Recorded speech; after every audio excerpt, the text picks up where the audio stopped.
teacher. I'm the director of the undergrad program in creative writing here. And I'm so thrilled to welcome all of you and to welcome Jessica Anthony this afternoon. Thank you for being with us. We have an established practice in the creative writing department of bringing exciting, exceptional writers in to work with our graduate students and to give those students the chance to have their work read by an outside voice and benefit from the wisdom and talent of a new person and to participate in literary community in that way. And this year we decided we wanted to offer that to the undergraduates as well. And so Jessica is here giving this wonderful reading, visiting a class tomorrow, reading manuscripts and doing conferences with students, and we are so grateful for all of it. We're very grateful to the UVA Arts Council for supporting this visit. I will hand over in a moment to one of our Literary Prose concentration students, Jake, who's going to introduce Jessica. Let me just tell you that books will be available after the reading, which will be signed if you like, as well as some beautiful posters. You can buy the books over there and then bring them up here for signing, and posters are free. Thank you very much. I'll hand over to Jake.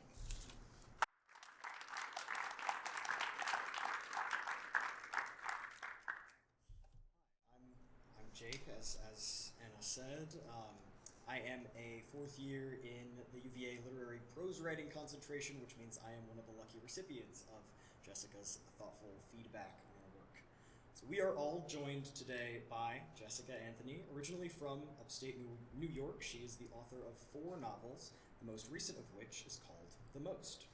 Set in 1957, The Most follows a suburban couple, Kathleen and Virgil Beckett, over the course of one unseasonably hot November day. Kathleen's decision to climb into their apartment complex's pool, and her refusal to get out of the pool, sets in motion a series of memories and conversations which will ultimately reveal the unglamorous secrets of her marriage with Virgil. Against the backdrop of the Soviet launch of Sputnik 2, The Most gives us an intimate portrait of one day of activity and 2 lifetimes of memories.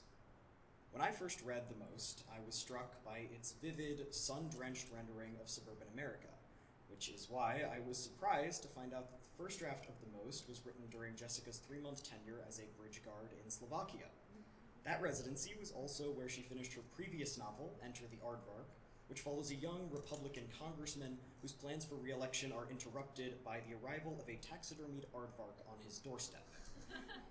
Enter the Aardvark was a finalist for the New England Book Award in Fiction and was a New York Times editor's choice, and The Most was longlisted for the National Book Award in Fiction. Jessica Anthony herself is a recipient of the Creative Capital Award for Literature. Her work uses humor and the absurd to probe the most serious parts of the human experience. In elegant and compulsively readable prose, she tells stories which raise questions about the nature of human relationships, what we owe to each other and what we owe to ourselves. So now it is my pleasure to welcome Jessica Anthony.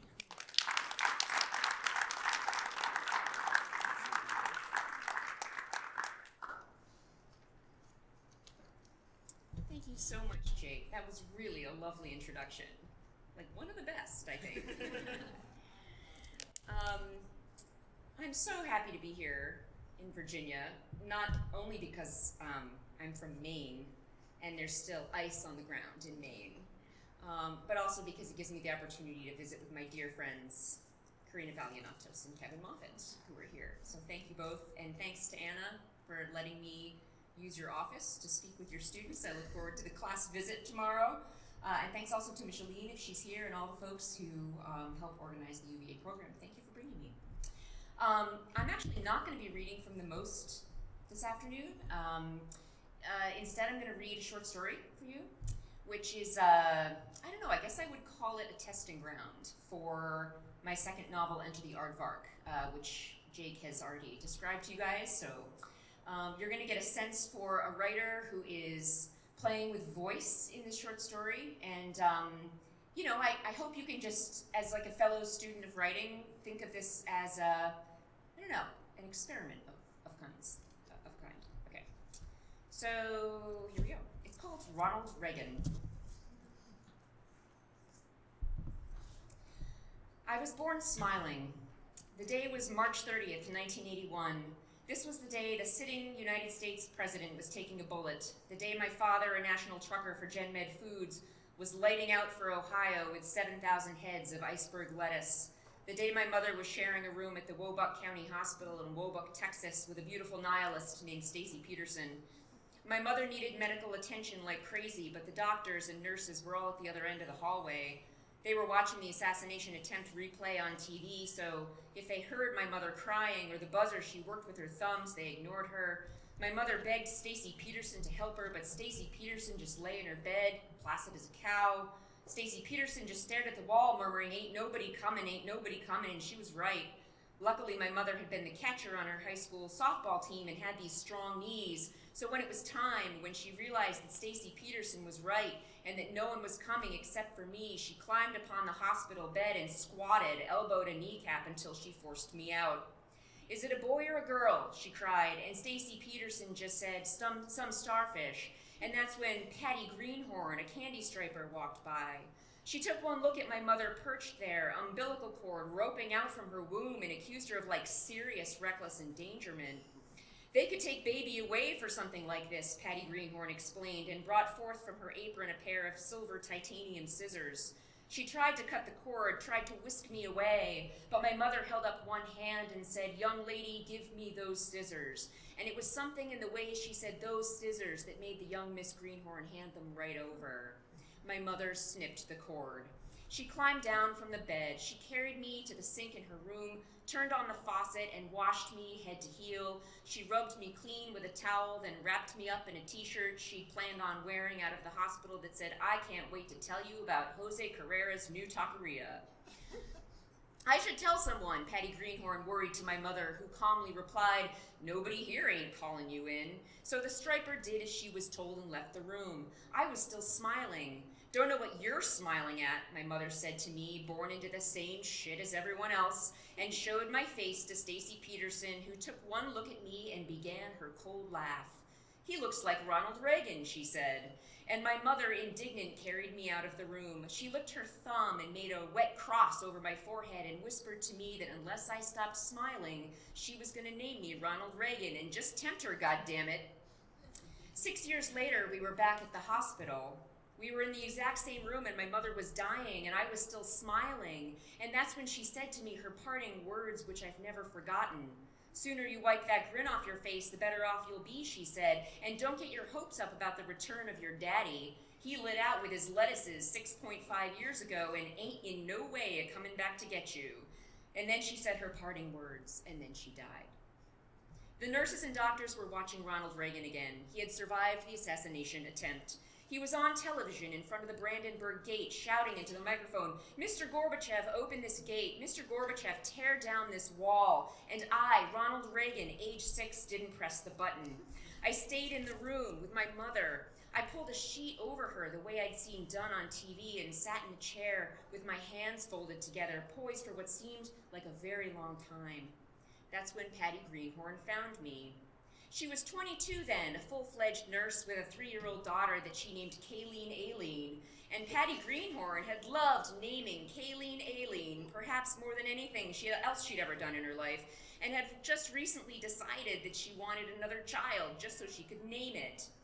She was certain the next would be a boy and told her friends she was particular to Reuben, Gary, Phineas, Lamar, Hank, Xavier, Louis, and or Everett Henry. But her husband had told her in a loud argument that ended with a bottle of beer being smashed into foaming glass on the wall that one, she was only going to get out of him. So when she saw me sitting alone in the hospital chair, she saw in the child Ronald Reagan an opportunity. There I was, a boy with limbs like rhubarb, wearing a t-shirt 4 sizes too big that said, "I can't wait to tell you about Jose Carrera's new taqueria."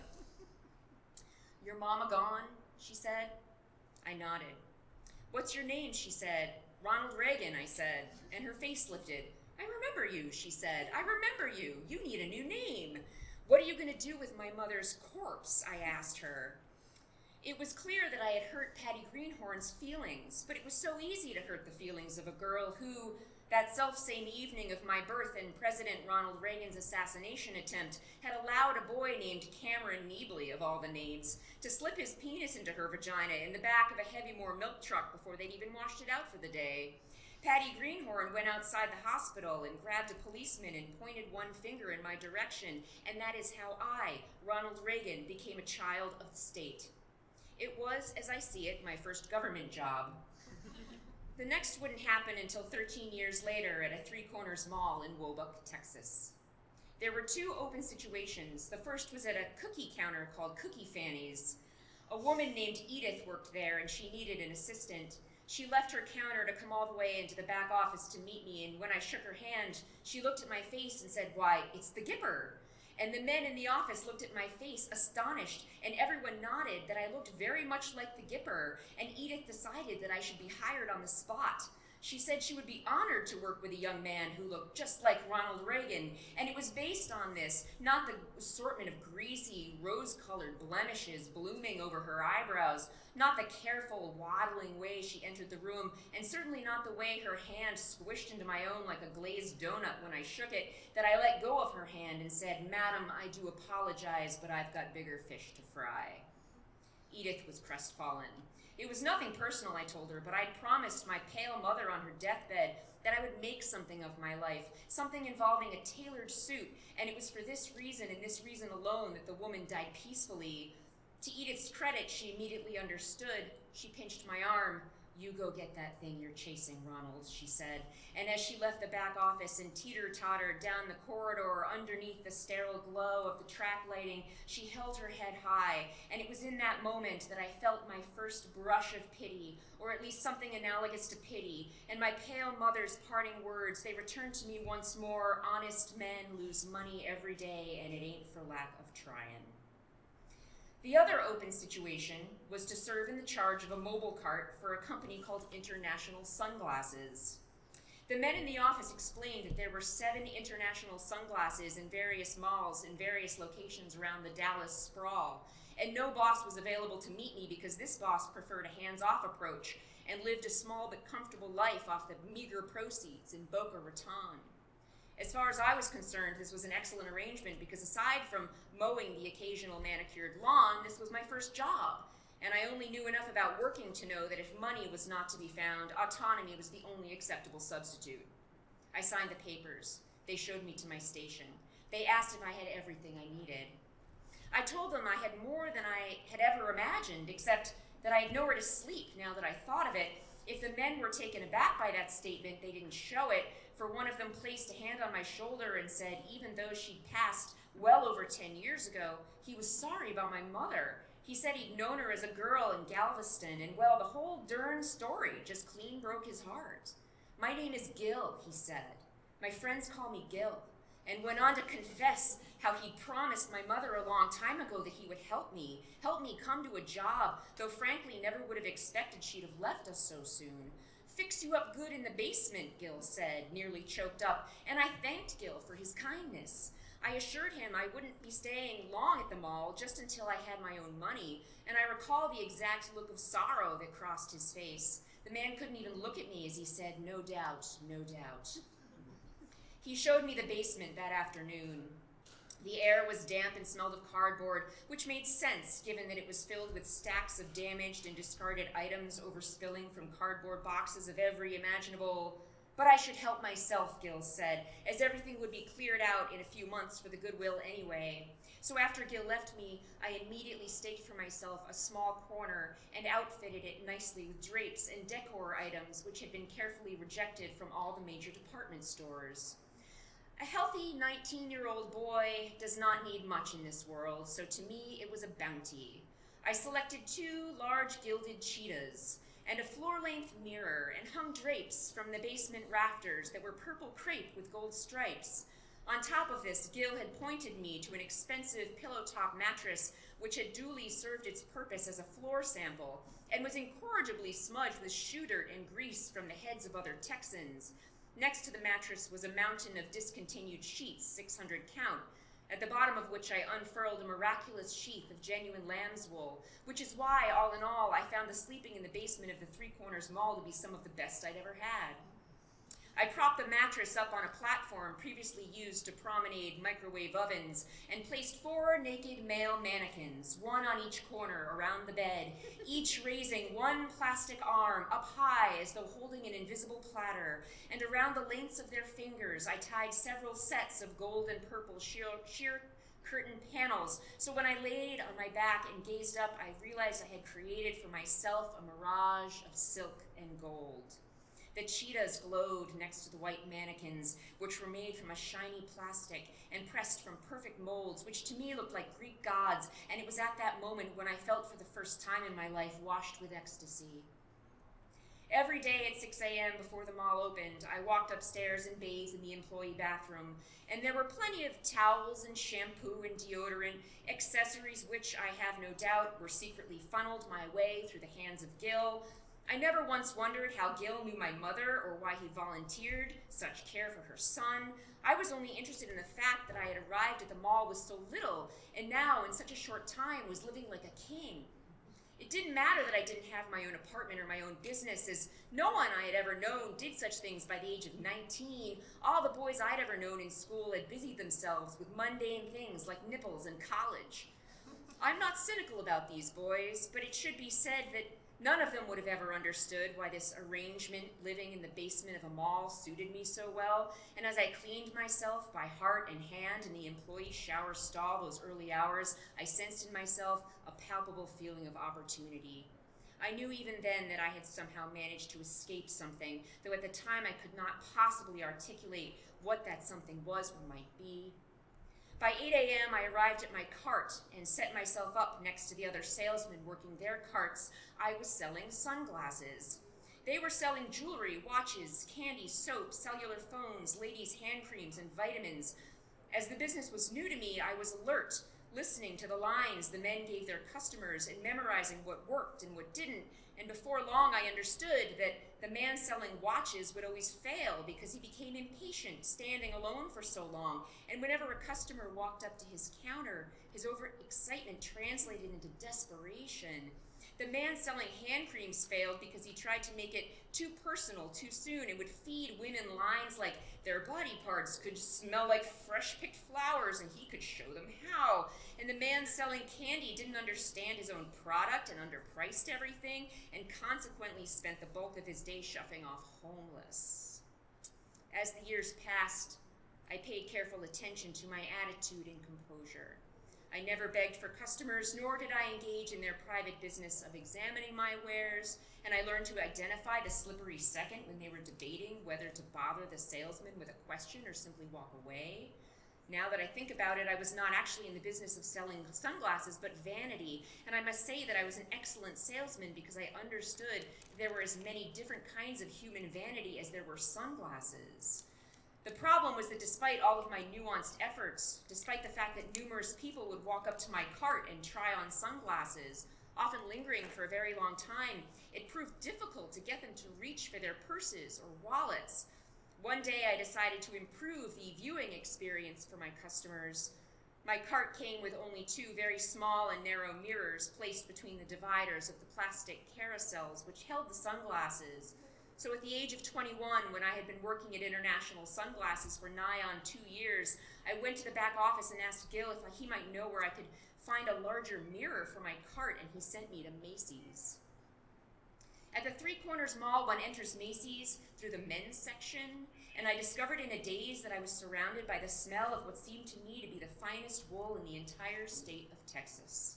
I ran my hands over the piles of soft, dark socks, all perfect folded rectangles, and I touched the tidy fans of silk ties in every imaginable color, and I walked through the racks of brand new suit coats with matching trousers, each steam ironed, perfectly creased, hanging with one arm out like a poised gentleman.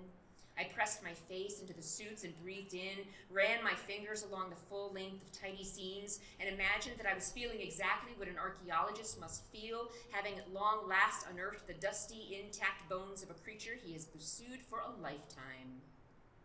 If I lingered longer than I should have in this position, it was only because I was as drunk as I've ever been without alcohol, and did not notice a single sight or sound beyond these suits, though in hindsight, I should not have given in to the temptation and lifted the arm of one of the coats and rubbed a flank of it upon my cheek, for it was at that moment a salesman, previously slumped into an aggrieved boredom and struggling to remain conscious, noticed me and became charged with purpose. "Can I help you?" he shouted. His voice startled me. I turned away from him and hastened towards the women's section, the perfume counters, where a woman wearing a name tag that said Arlie Ann handed me a large makeup mirror and asked me if anyone had ever told me that I looked just like Ronald Reagan.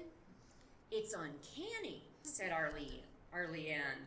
And when I didn't respond, she said it even louder, "It's uncanny." And that's when 5 other women at various counters, clouded by perfumes and blushes and peach oils, smacked their lipsticks and looked up from their mirrors. They saw me, and it was like their eyes recognized the same constellation all at once. And Arlie Ann leaned over the counter and said, "Where do you work again? Ladies, y'all come take a look at this." And a few of them started heading right toward me. So I thanked Arlie Ann and abruptly left, and when I reached my cart, I grabbed a pair of classic Wayfarers, ripped off the tags, placed them on the perch of my nose, and have not moved them since. Whether it was the Wayfarers or the new mirror which stood on my counter like a beautiful bird, or the fact that it was now early spring and the furrowed bark of pecan trees was emitting into the air an intoxicating musk, business suddenly picked up for international sunglasses, and I finally realized there was a way for me to make money. Customers would try on a pair so long as they gave me their credit card, and I would encourage them to look in the mirror, and I would compliment the shape of their faces. Then I would say something like, "For you, I'll break the rules. Here, try the tortoise." And after 12 or so pairs, I would say, "I'm not supposed to do this, but you can borrow the sunglasses for 24 hours, so why don't you take them home and see what you think?" And the people would take the sunglasses they liked best and walk away feeling wonderful because they knew they would never return the sunglasses. The catch was, sometimes they walked away thinking about the free sunglasses and not their credit card, and that it was mine. So I would buy the sunglasses they took, leave my cart, and go to Macy's, where I would avoid the sullen gaze of the salesman and meet with the tailor, a genial, avuncular fellow who kept a cloth measuring band around his neck and wore a pushpin bracelet just like the old days, and he would measure me for a suit and then place the order with the salesman himself. I was drawn to brown, blacks, or gray, which the tailor would complement with crisp white shirts and yellow or lavender ties, and then I would walk the long hallway to the back office to cancel the credit card, which was the policy for lost credit cards, and Gil would take out his scissors and snap it in half, conveying the pride he felt working with a man like me, and if I wouldn't mind, he would very much like to call me son. That is how I began showing up at my cart, wearing a series of perfectly tailored Perry Ellis, Calvin Klein, or Brooks Brothers suits, which in turn attracted more customers. It went so well for so long that the man next to me at the cellular phone cart called my boss all the way in Boca Raton and said he wanted to work at International Sunglasses too. But my boss was so happy with all of my sales that he told the guy, "No way, Jose." The guy had a goatee, and he thought the goatee made him look irresistible. So naturally, when the goatee brought up bupkis, he became very angry about it. He spent a lot of time after that calling me the F word and telling me how dumb I was in those suits and my sunglasses, and if he were me with all that dough, he would go out and buy something interesting like a fracking-ass car, and how could I be so fracking-ass dumb? One day, we found each other in the bathroom by Exotic Foods of this world. I went to Exotic Foods in the first place because the young girl with red hair who worked the counter blushed whenever she spotted my suit and my Wayfarers, and it was easy to convince her to part with a few rolls of fresh mozzarella, salami, salted breadsticks, jars of pickled herring, garlic, sealed olives from the Amalfi Coast, or powdered Dutch truffles. She knew that I worked at International Sunglasses, and it was clear that she thought we were made for each other, given that she was at Exotic Foods of this world. And every time she flirted with me, I gave her a little something, a smirk, a chuckle, or I would allow our fingertips to touch as she handed over my packages. That day, I had made off with some vacuum-sealed salmon and rosemary crackers, and then stopped in the bathroom and was startled when the man with the goatee walked in behind me. We looked at each other, and it was instantly clear to me what he had in mind. It was, looking back, telepathically clear, but when I entered the stall, he stayed at the trough, and I second-guessed myself. I waited for him to finish before I came out, but he wasn't going anywhere. I carefully watched his shoes, tri-brown, genuine leather, W-fit, wingtip Chester Longs, the Orientalist collection. And they stayed put, so I zipped up and walked out and tried to look at him, but he wasn't looking at me, he was looking at his shoes. He was leaning against the counter, his arms folded over his chest. "Anyone ever tell you that you look like Ronald Reagan?" he said, and appeared to want to cry a little. I moved until I was standing right in front of him and then clocked him one. Right in the eye cavity. Considering that I had never before in my life punched a single soul, it was a brilliant shot, and I could hardly believe it came off so well. It knocked him to the floor, and he started kicking the air with one leg. "You bastard piece of shit," he shouted. So I went to the door, and I locked it. I helped him up and shoved him against the counter and pressed my lips against his. He grabbed my Wayfarers from my face and threw them into the sink, groaning, and popped the same leg into my groin and started rubbing all around us the encompassing smell of Three Corners mall mildew, of lemon scent dial, and I reached for his zipper while he moaned, "Ronald Reagan, Ronald Reagan." And afterwards, he begged me to come back with him to his home in Idaho, to some place called freaking Market. And it was in that moment that I knew he was worth nothing. And that and that the world had something for any man who dared reach, but that something is impossible to know. People say it has become unfashionable to dream. But I must have been fulfilling some kind of dream for people, being a Ronald Reagan lookalike in a finely tailored suit and Wayfarers, selling sunglasses at that mall in Wobuck, Texas, because I'd become a rather popular figure after a while. When Graham found me, I was just back from walking the mall with my sunglasses cart, feeling good because my boss had just given me a $100 tip for nothing but clean ingenuity. And at that precise moment, I had been picturing myself in a skyscraper, a corner office way up there, with windows everywhere, so high up that all I ever saw was the great big blue American sky. Graham was my last ever customer at International Sunglasses. It was time to move on. I was ready. Graham came up to me and tried on all these sunglasses, and I showed him the mirror, and even though he was ancient, at least 45, I told him how good he looked, young even, and then he walked away with a sporty pair without his credit card. He came back to my cart, but I was already gone to Macy's, stuffing one of my long legs into a pair of silver silk trousers. To this day, I don't know how Graham found me, but he did. He walked right into that dressing room, and when he saw me, he said, "Stand up." I was in my underwear, holding the floppy waist of those pants, and was fairly embarrassed about it. But standing, I was a foot taller than he was, and this seemed to impress him. "Are you a liberal?" he said, and I said, "A what?" "A liberal, dummy," he said, and I worried that he thought I was stupid. Everyone always thought I was stupid before Graham, and Gil told me I tested just below the line. Everyone, that is, except my boss. 100 for clean ingenuity. Graham grabbed me by the arm and asked me my name. "Ronald Reagan," I said. "Bullshit," he said. And I had to convince him, no, really, it's true. And when he asked me where I was born, out came Marquette, Idaho. Idaho, he said several times over, slower than fast, and he sounded like one of those old-fashioned trains. "Let me introduce myself," he said, and Graham proceeded to tell me how he was a lot like me, how he got his start in the 60s polishing shoes in the metro. As a young man, he found value in lists. He had made lists for everything. When he polished shoes, he carried a list of things to say to customers and things not to say. If a man was wearing a wedding ring, he told me, you always quoted the Bible. If a man was wearing a blue suit, you always talked to him about the weather. If a man was wearing mismatched socks, you never talked to him about the weather, and so on. And his lists had carried him very far indeed, because when one customer complained that his wife was cheating on him, Graham told him without looking up from his shoes that the Lord will come like a thief in the night, and then the man hired him to be his personal assistant right there on the platform. The man worked in a small office on Connecticut Avenue for a coal lobbyist, and it was there that Graham and his lists fought and won cabinet positions for 3 men who were on the side of the coal lobbyists, and that's when Ronald Reagan, the real one, the president, found him. Graham told me he spent all 8 years at the White House with the Gipper. If not at the White House, then near the White House, he said, and he was there when Reagan got shot. You could see him on TV, caught his pelvis as he fell, and many later said that it was Graham and Graham alone who saved his life. Then Reagan left office, and Graham was faced with the greatly inferior H.W.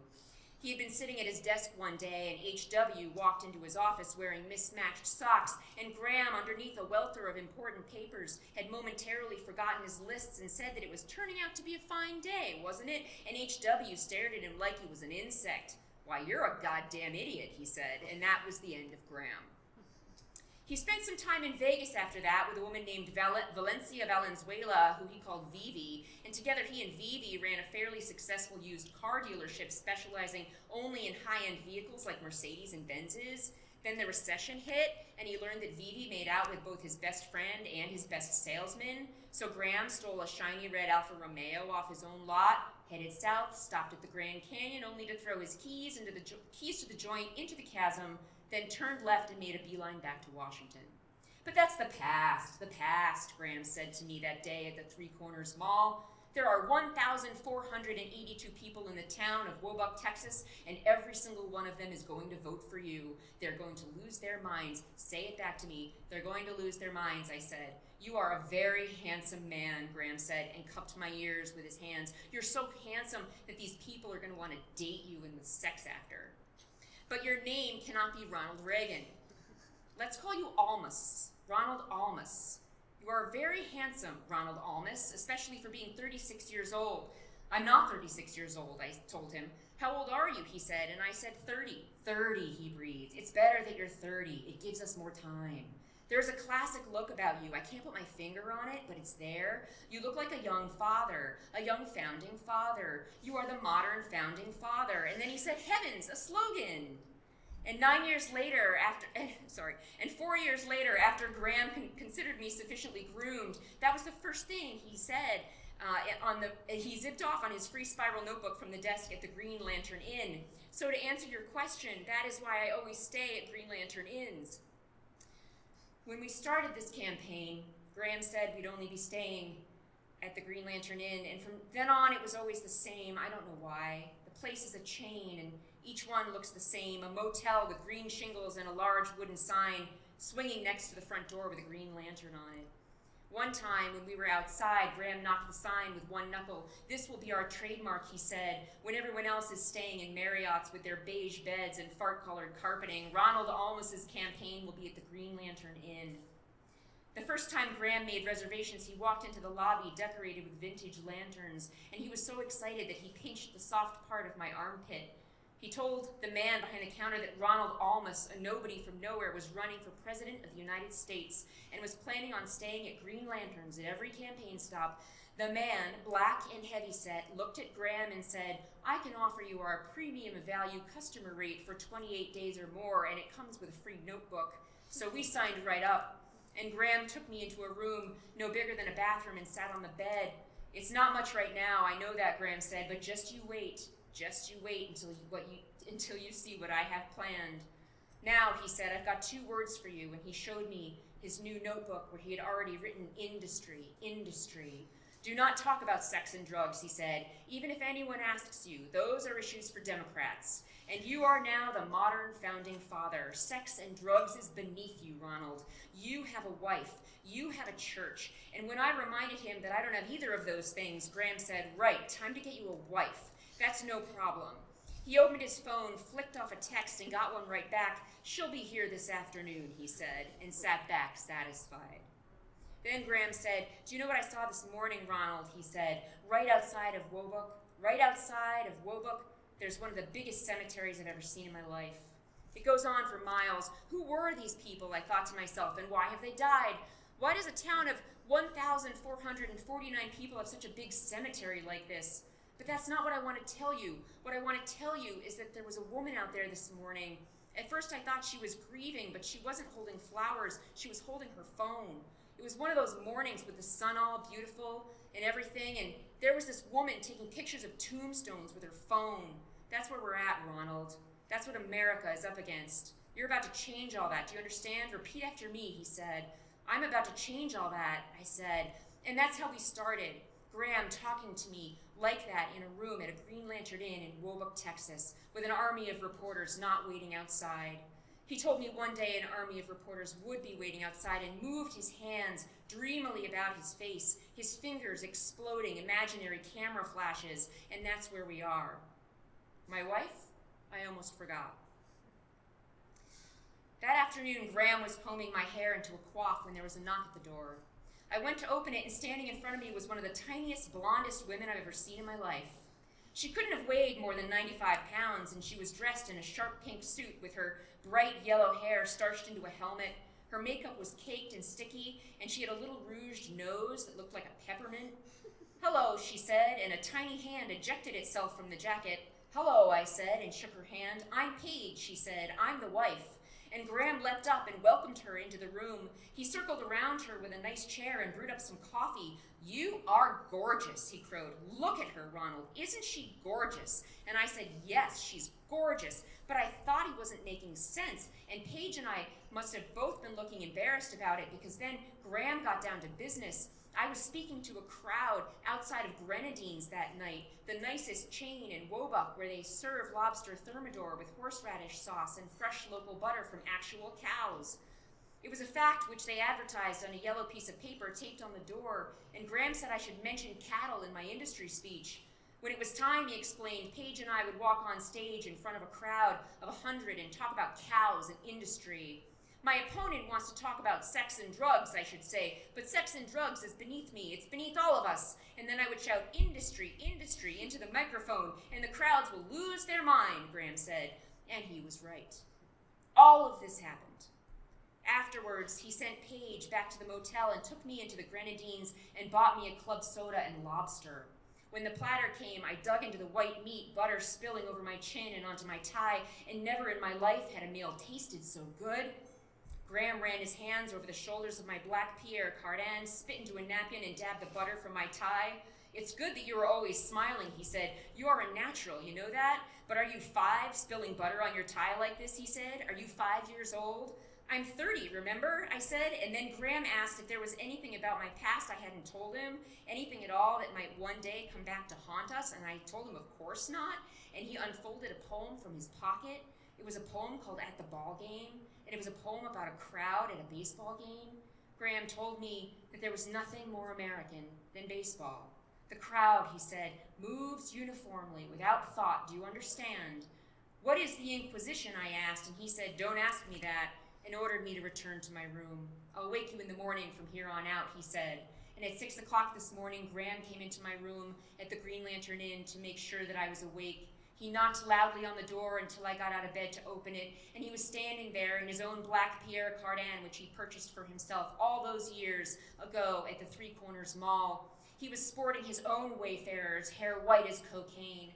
He was holding his briefcase, wearing a lanyard slung around his neck that said Graham, and he smiled back at me as he handed me my wedding ring and said, "Matthew 24:27, and I said back, as I always do, "For as lightning comes from the east and flashes to the west, so too will the coming of man be."